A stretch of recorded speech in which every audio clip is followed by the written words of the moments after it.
Voilà, deuxième dossier du jour, la décision du gouvernement de fermer la maison Schengen. Alors, on se pose une question de savoir, est-ce que les Congolais vont perdre dans cette décision ou ce sont les Belges? Élément de réponse avec un compatriote, un Congolais qui est toujours entre deux avions. Samuel Yamungou, il est président d'une ONG qui s'appelle Touche pas mon petit cœur. Merci de notre invité. Merci d'être avec nous et d'avoir accepté notre invitation. C'est moi qui vous remercie.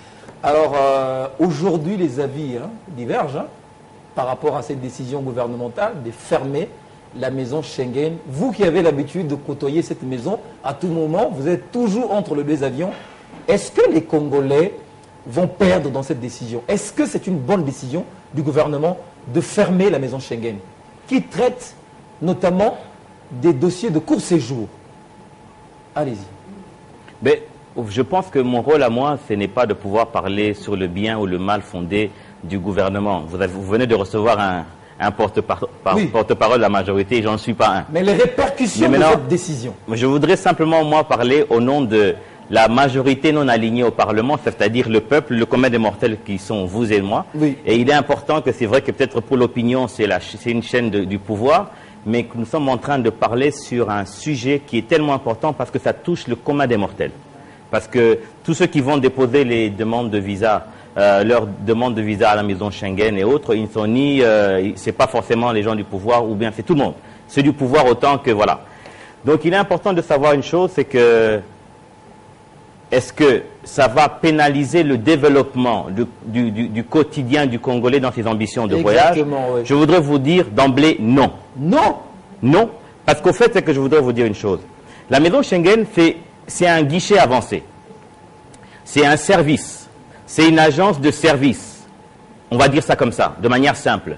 Parce qu'autant d'autrefois, chacun d'entre nous allait prendre ses visas dans les ambassades telles que le Portugal, l'Espagne, la Suède et autres. C'est le même visa que celui que la Belgique vous donne. Ça vous donne les mêmes droits.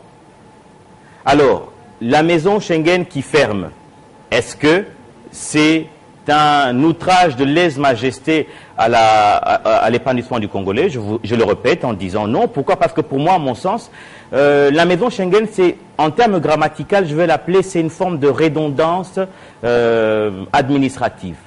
Ça veut dire, c'est comme si on disait je descends en haut ou je descends en bas. Déjà, le fait de descendre, c'est descendre. Oui. Monter, c'est monter. C'est vrai. Donc, ça veut dire qu'elle va fermer. Les Congolais qui vont aller en Belgique, qui veulent aller en Belgique, ils vont aller directement à l'ambassade de la Belgique. Ceux qui veulent aller au Portugal vont aller directement à l'ambassade du Portugal. Et rien ne va changer au quotidien. Est-ce que les formalités d'octroi de visa ne deviendront pas drastiques pour le demandeur? Ça n'a jamais été drastique outre mesure. Pourquoi? Parce que ça a toujours été pareil. Je vous dis au fait que, vous savez, si vous permettez, je crois que j'avais toujours à l'idée que la maison Schengen avait facilité les choses. Avait facilité les choses pour eux, parce que c'est un business aussi en l'occurrence. Ah, ok. Pour eux. Donnez-nous la bonne explication. Le côté qui peut peut-être faire mal aux Belges, c'est parce que c'est leur initiative, c'était une entreprise belge qui venait en appui aux besoins administratifs dans lesquels peut-être des différentes personnalités officielles ou officieuses se retrouvaient dans les frais administratifs. Vous voyez? C'est un peu comme aujourd'hui, vous voyez, l'agence qui s'occupe à pouvoir octroyer, à recevoir les visas, les demandes de visa pour l'Afrique du Sud, ou encore pour l'ambassade de Chine. Vous voyez? Et tout ça, au finish, qui est la personne qui est perdante, comment dire, la personne que l'on ponctionne de ces économies, c'est le Congolais. Parce que si le visa à l'ambassade de Chine, par exemple, il coûte 120 $, et que via leur agence, ça coûte 150 $, c'est-à-dire le surplus, c'est le Congolais qui le paye. Quand on parle du social, le social, ce n'est pas simplement dire que l'on vienne donner au Congolais ce qui lui manque. C'est aussi lui permettre d'épargner ce qu'il a de peu. Parce que les 30 $ là peuvent servir à mon fils, à ma fille ou même à ma famille. Donc c'est une parenthèse. Pour revenir dans la maison Schengen, c'est simplement en fait que c'est une structure, je veux dire ça comme ça, c'est une structure d'appui qui est venue on va dire aider la Belgique ou bien faire un genre de guichet avancé dans lequel il y a des intérêts tels que je donne un bête exemple. Pour la faire court, vous êtes ministre des Affaires étrangères par exemple au niveau de la Belgique. Moi j'ai des introductions chez vous et je sais que la Belgique actuellement, elle est le siège des institutions européennes. Alors rien que de par cette notoriété-là, ce snobisme-là, je me dis, bon d'accord, je vais faire en sorte que je puisse imaginer un concept de service, parce qu'en fait, c'est la vente des services. Je viens auprès de vous puisqu'on s'est bien convenu par rapport à ce business-là, vous me faites un mandat.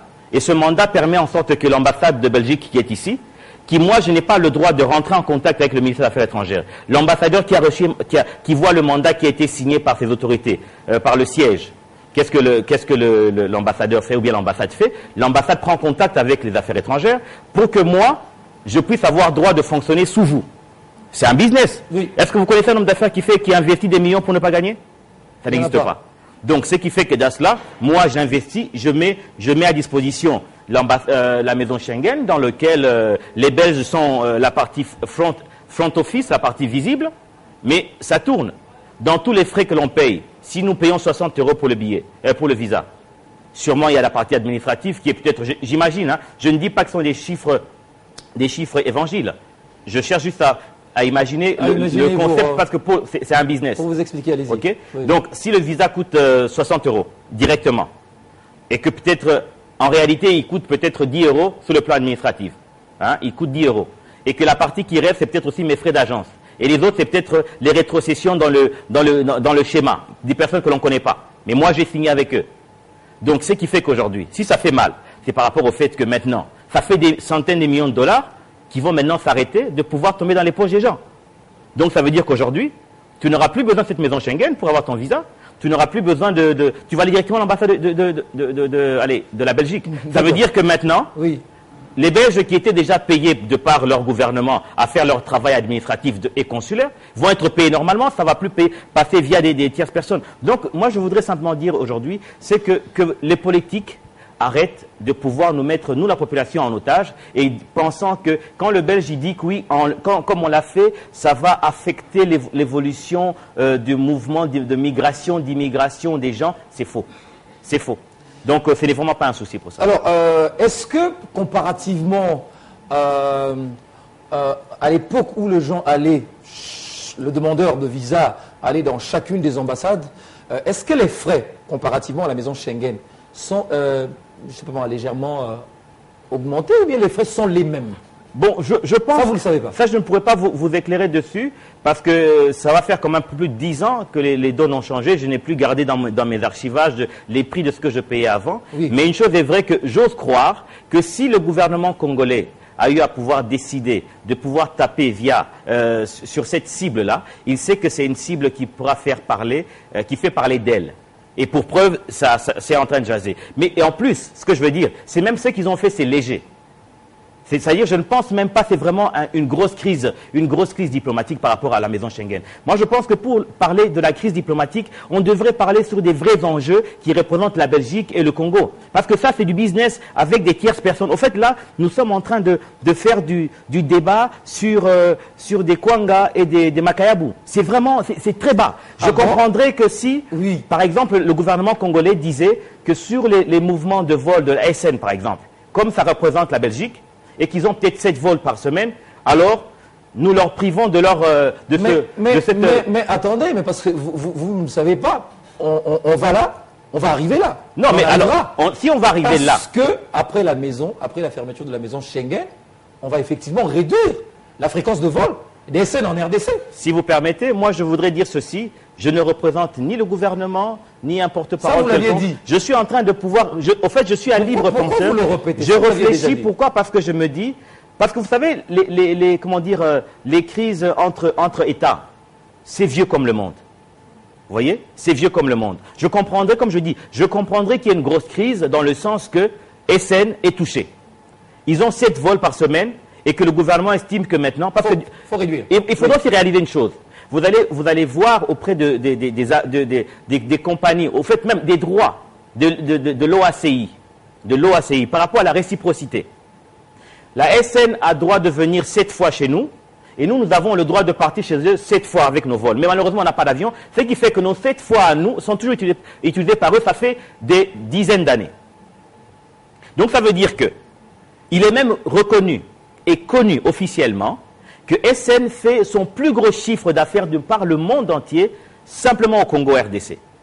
Donc ça veut dire que si réellement le gouvernement devait rentrer dans la dynamique de portefeuille, tel que eux sont en train de le faire, il toucherait ce portefeuille-là pour faire en sorte qu'il y ait maintenant cette opinion du business puisse faire pression auprès de leur gouvernement. Oui. Donc via par exemple l'intérêt visible à nos yeux, qui est SN, qui par exemple si demain on lui donnait suspension au lieu de 7 vols, qu'il puisse avoir 2 vols par semaine, et de telle enseigne qu'on donne la chance à tout le monde, que Kenya Airways et tout le monde peuvent commencer à aller, parce que tout le monde aujourd'hui, il n'y a plus de mystère pour aller en Belgique aujourd'hui. Mais en réalité, si aujourd'hui on réduisait la fréquence des SN en RDC, en réalité, Maison Schengen nommée à côté, nous allons souffrir. Les Congolais vont souffrir. Non, écoutez, nous allons souffrir du fait que, vous savez, je veux dire, sous le plan, moi je suis un homme d'affaires, hein, je suis un entrepreneur. Il faut que les gens comprennent. Je voudrais dire, moi je suis un entrepreneur. Oui. Ok.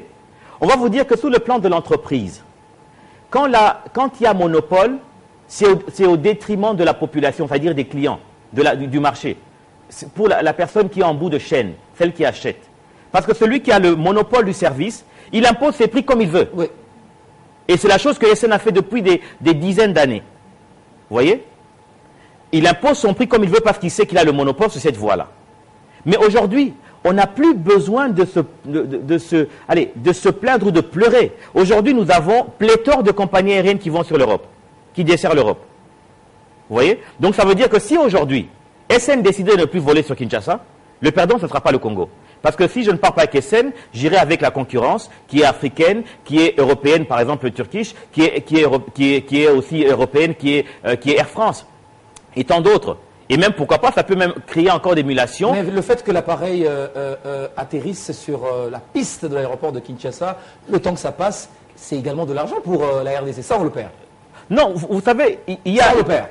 En fait, ça, c'est la vérité. Je voudrais vous dire une chose. Oui. Nous sommes un pays béni par Dieu. En fait, tel que nous sommes, raison pour laquelle, hein, excusez-moi de pouvoir peut-être récupérer une partie de la polémique qui court actuellement, comme le pasteur Ekofo qui disait, c'est que le Congolais, quand il mourra, il va avoir des comptes à rendre à Dieu. Parce qu'il va vous dire que je vous ai tellement donné des choses que vous êtes en train de gaspiller. Vous savez, rien que de par notre position géographique, tous les avions qui volent sur notre territoire, nous gagnons de l'argent sans fournir d'efforts. Vous comprenez? Tous les survols, tous les droits de survol, la RVA perçoit de l'argent. Ce n'est pas simplement par le fait de dire que non, l'atterrissage, non. Nous ne sommes pas l'Érythrée qui est décalé, nous ne sommes pas le Burkina ou la Gambie qui est décalé. Nous sommes, on appelle ça mon passage. Nous sommes là au milieu. Déjà, de par cette position-là, on ne fournit pas d'efforts comme l'on dit, et c'est pour ça que nous aurons, entre guillemets, si on doit dire sur le plan biblique, on aura plus de réprimandes de la part de Dieu pour dire que vous êtes d'un pays où vous prenez une graine, vous jetez sans arroser, elle pousse, elle devient un arbre. Vous recevez tout facilement. Et il faut aujourd'hui que nous réalisons, de par même les sanctions, il faudrait qu'il y ait sanctions dans ce sens-là. Que le gouvernement, avant de sanctionner, qu'il ne le fasse pas de manière épidermique, qu'il le fasse de manière réfléchie, orientée et comptable. Ça veut dire que là où je vais perdre avec les taxes de SN, je vais voir comment est-ce que je vais quantifier avec les autres taxes aériennes, les autres taxes de survol et autres, pour faire en sorte que ça sera juste 10 sur 10 000. Donc si on perd 10 sur 10 000, on n'a rien perdu. C'est vrai que sur le plan comptable, c'est un chiffre en moins, mais sur le quotidien, c'est banal. Mais ça sera plutôt pour eux qui va être beaucoup plus fort. Mais bon, c'est leur droit de pouvoir... la Belgique, sur le plan diplomatique, hein, à cause d'une raison ou d'une autre, comme ils ont évoqué la raison des élections. Vous savez, le Congo, ce n'est pas un pays qui vit sur la planète Lune, et même du reste d'ailleurs. La Lune, on en a besoin de son éclairage pour éclairer la nuit. Donc ça veut dire que c'est juste bilatéral, et bon, c'est de bons procédés, mais bon, que l'on puisse sortir l'aspect de la maison Schengen comme étant un vrai élément de débat, que l'on puisse perdre du temps sur les plateaux de télé. Compris. Ça veut dire que même aujourd'hui, s'il y a absence, parce qu'il y a quand même brouille entre les relations bilatérales RDC, Belgique, même si les relations... C'est de bonne guerre. C'est de bonne guerre. C'est de bonne guerre, et c'est normal. Même si les relations revenaient au beau fixe, la maison Schengen n'a pas sa raison d'être. Ok, s'ils veulent aussi, moi aussi je peux demander demain que les autorités du pays, regardez-moi bien pendant que je parle, si demain les relations se remettaient en ordre, bon, aidez-moi aussi à ouvrir une agence en Belgique pour récolter toutes les demandes de visa des Belges pour le Congo. Eh bien, ça serait de la bonne équilibre. Comme ça, on va dire que le gouvernement congolais soutient l'entrepreneuriat local et comme autant donné que eux aussi, ils soutiennent leur entrepreneuriat local. Et si vous voyez toutes ces palabres via les médias, c'est parce qu'on soutient un business. On ne soutient pas la diplomatie. Ça n'a rien à voir avec la diplomatie. Alors d'abord, puisque vous l'aviez dit au début, vous n'êtes pas de la majorité, vous n'êtes pas de... Quand je parle, je ne suis ni majorité, je ne suis pas pour... je ne suis pas dans ça. Mais la décision en soi, la décision prise... Et je suis fier d'être congolais. Tout ce qui touche à l'honneur, à la fierté de mon pays, ça me regarde aussi. D'accord. La décision en soi, vous l'appréciez, c'est ça? L'apprécier, je ne veux pas dire que je l'apprécie, je ne l'apprécie pas. Moi, je veux simplement dire au fait qu'elle est de bonne guerre. Parce que, au fait, elle n'affecte en rien par rapport à l'évolution du... Au fait, bien au contraire, je veux dire d'ailleurs. Je l'apprécie pourquoi? Je veux dire pourquoi est-ce que je l'apprécie. Oui. Je l'apprécie parce qu'elle va permettre à ce que mon frère congolais puisse épargner ses 10, ses 20, ses 30 euros. Oui. Parce que vous avez souligné que je suis président de la chambre de l'association Touche pas mon petit commerce. Parce qu'au fait, c'est que je milite pour les personnes qui sont dans le gain petit. Parce que 10 euros peuvent aider une famille à manger pendant 2 jours. Vous comprenez? Donc, il faudrait, au-delà de la Belgique, si je suis entendu et que mes propos peuvent être relayés, à qui ont le droit de pouvoir arrêter ce genre d'hémorragie ou bien de châtiment sur le peuple congolais, que l'agence qui gère, l'octroi des visas sud-africains puisse aussi fermer. Parce qu'en fait, c'est qu'on est en train de profiter de nous. Que l'agence qui gère l'octroi de visas chinois puisse fermer. Ça existe aussi? Mais bien sûr. C'est pour ça que je vous dis que mais c'est de l'arnaque. Parce qu'en fait, le visa chinois, il revient à 120 $, un visa d'un mois. Mais via l'agence, on vous fait payer et vous n'avez pas le choix, vous payez 150. Qui paye? Est-ce que c'est le gouvernement ou bien c'est le petit peuple? Moi, je l'ai toujours dit, vous vous souvenez, il y a quelques années, je l'ai dit ici, vu le degré de notre collaboration avec la Chine, pourquoi pas arriver à demander aux autorités chinoises de telle enseigne que le Congolais puisse avoir le droit d'aller en Chine sans visa. Parce que faites qu'ils gagnent chez nous. Oui. Faites-nous gagner aussi. Parce que le Congolais qui ira là-bas, il n'ira jamais vivre à vie là-bas. Merci beaucoup, Semoye Mongou. On a bien compris. Merci d'être venu nous éclairer là-dessus. J'espère que j'ai éclairé l'opinion. Voilà, au sujet de la fermeture de la maison Schengen. Je rappelle que vous êtes président de l'ONG Touche pas à mon petit commerce. Merci d'avoir répondu à mes questions. C'est moi. Je vous remercie. Alors, la deuxième partie sera consacrée au journal et à la revue de presse. Merci de nous avoir suivis.